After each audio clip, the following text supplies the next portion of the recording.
What did we learn today? And what is next? The person that we have asked to do this for us, Professor of Soil Health and Monitoring at the Soil Biology Group at the Wageningen University. Delegates, please welcome Professor Rachel Creamer. Thank you.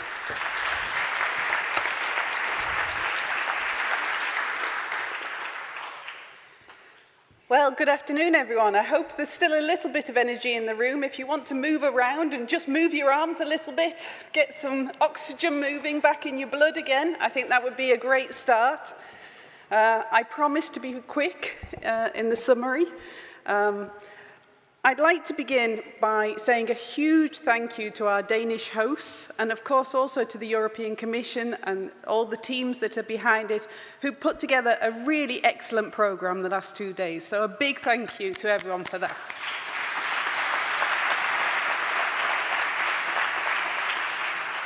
It's been fascinating, and actually the team running the conference reached out to me last week and said, if you're going to have some slides for your summing up presentation, can you send them to us by Monday morning, please?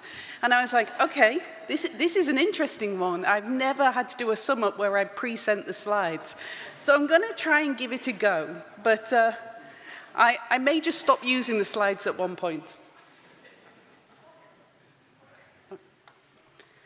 So, coming to this conference, I thought, well, you know, we've had this amazing news 2 weeks ago about the soil framework, or the soil monitoring law, sorry, not the soil framework directive, about the soil monitoring law. And, you know, many of us celebrated across Europe at the wonderful news about this law being put into place, or being passed through Parliament, and now it's going forward. And it actually made me reflect a little bit where we've come from. And many of those of you in the room will remember with me that this has been a long journey. This has not just been the last few years, but actually this stems back to the early 2000s. And yes, I am actually old enough to remember it back then. Where there was a real struggle to try and push for this need for soil protection in Europe and getting that accepted by the different actors and the different stakeholders who utilised and worked with soils. Of course, back in 2014, the Soil Framework Directive was withdrawn, and I think came with great sadness to many people here. But we persevered, and the Commission relaunched it as the soil monitoring law, took a new perspective and said we need to have decent soils data in order to really be able to actually talk about the problems that we're facing in Europe, to talk about the soil degradation that's going forward, and to identify how to realistically move forward in making it happen. What surprised me was when the press release came out from the European Parliament, it made this statement. The soil monitoring law, the Parliament adopts a new EU law with better support for farmers. I thought, wow, that's great. I thought, there's better support for member states, but where's the better support for farmers? And I was a bit sort of puzzled by this statement. And do you know what's been really interesting the last 2 days? Is we've talked more about farmers than we've talked about the soil monitoring law, which has been fascinating, because in a way, we've got there. We've addressed this challenge in the room, and we've really started to refocus already in where can we go from here in the future to ensure that we make all this data that we're collecting meaningful and useful to those that use the land. And we've made some beautiful statements here today. Let's not just talk about generic farmers.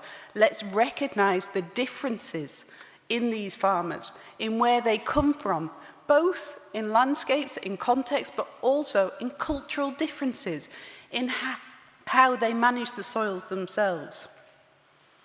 So many thanks to Henry and Jon this morning for presenting to us these EU policies, and not only sort of explaining to us some of the challenges that they've faced in the journeys along the way, but also thinking about how we can utilise these policies in making impact into the future.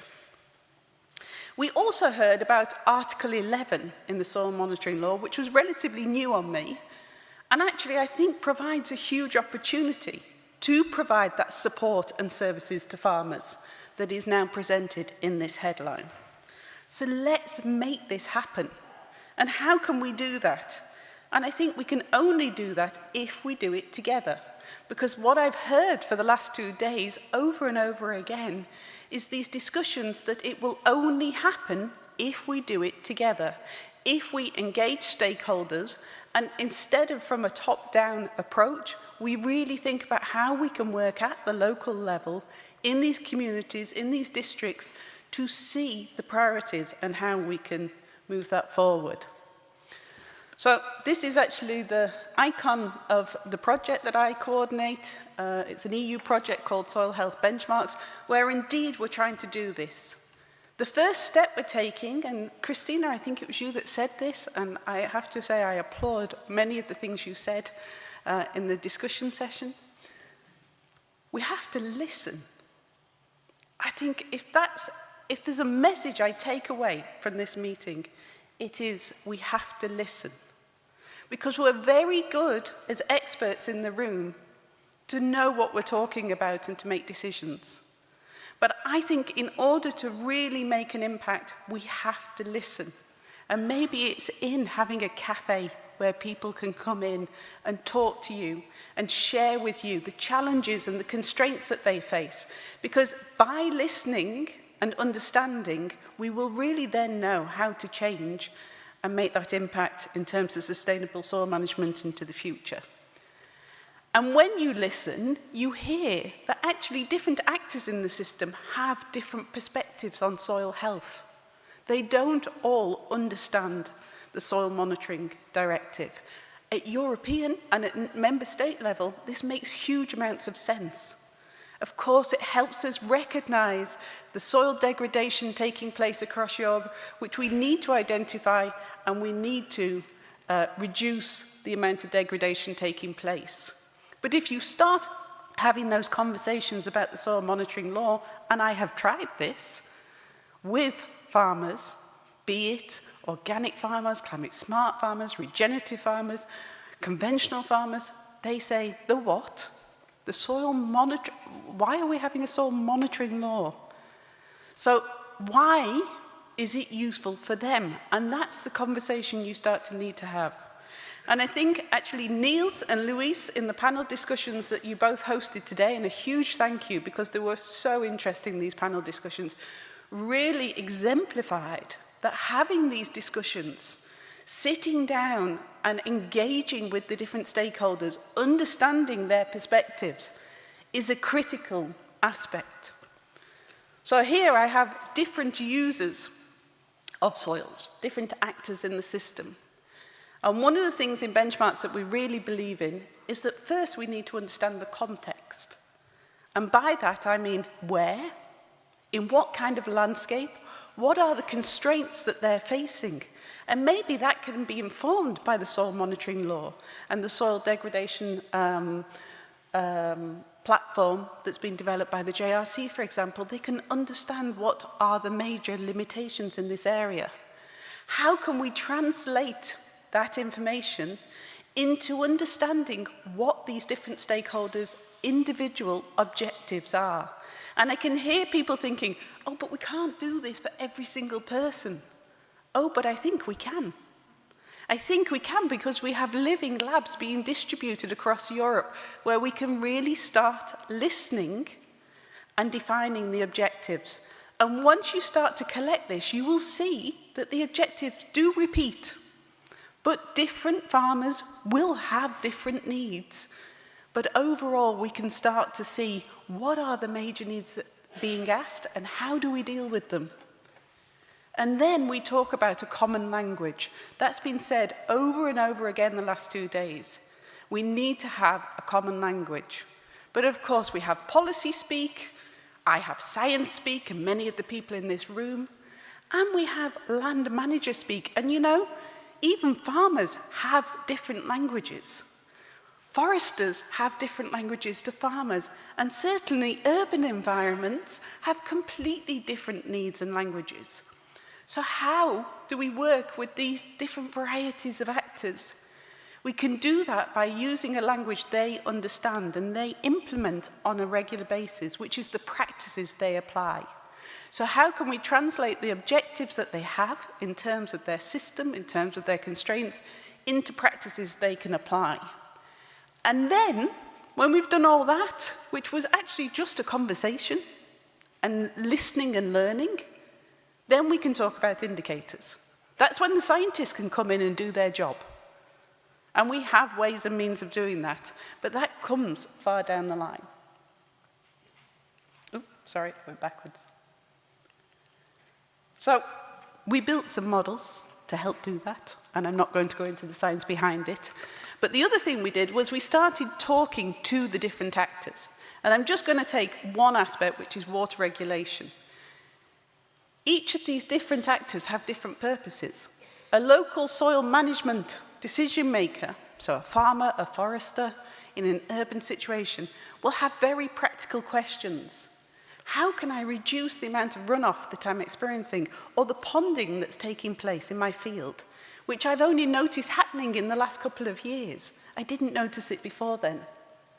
How can I increase the infiltration of water into the system, or how do I make sure it stays longer, because we're experiencing these extreme rain events and then huge droughts, and my soils are drying up and my crops are failing.